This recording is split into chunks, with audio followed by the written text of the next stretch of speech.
You may be wondering now, why a focus on upper elementary students? After all, if there is good instruction, effective instruction in the primary grades, pre-K to 2, we should not worry about word recognition skills as the students progress in upper elementary grades. However, this is not accurate because indeed, as the students transition from grade 2 to grade 3, the sentences become longer, but also the words become longer. And the words are not anymore single syllable words or words of 2 syllables in the base, but they may include prefixes, suffixes, and words that they carry parts, that they carry meaning.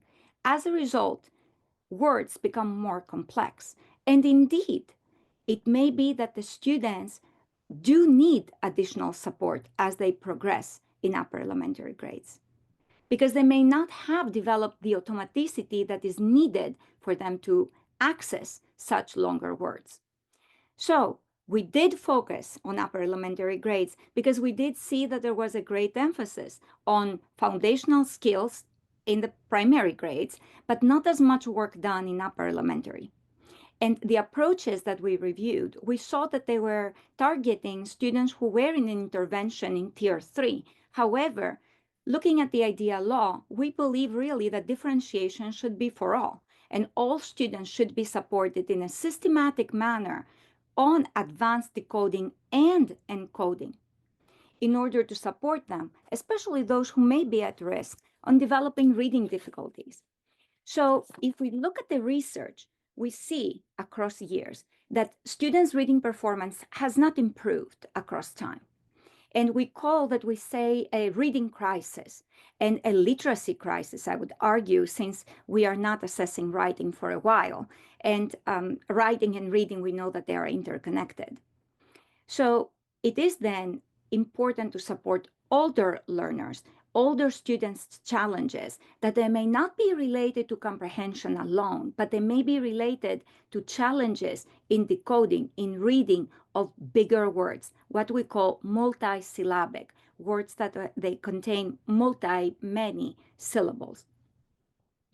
And we should keep in mind that students who are struggling readers, and I purposely use the term struggle because struggle is real for students who try to process words and word components, and they really cannot do this. The struggle is real.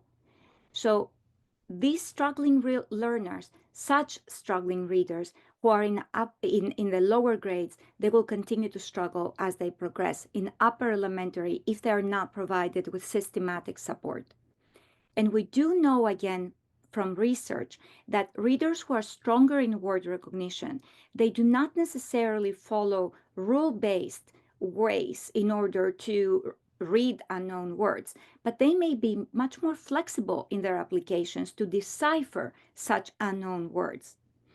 Strong readers break words in morphological parts, whereas struggling readers, they will rely on context, on pictures to identify unknown words.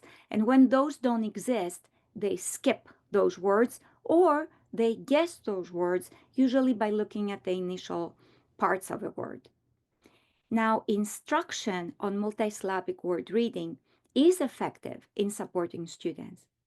And recent research shows that knowledge of phonics-based rules alone does not predict multisyllabic word reading skills. And also there is no relationship between knowledge of rules on how to use syllables and successful reading, because it is skill-based versus application. And weaker readers may have difficulties, who may have deficits in phonological memory, find it much more difficult to process morphologically complex words and also to use such strategies to recall syllabification rules for them to apply them. That is why it is important to have a direction that is really focusing on automaticity by giving students the opportunity to have multiple ways to manipulate and read words and apply strategies. And this is actually what we will be doing in this program. So that is why we have a focus on upper elementary students, and that is why we are focusing on these advanced decoding and encoding skills.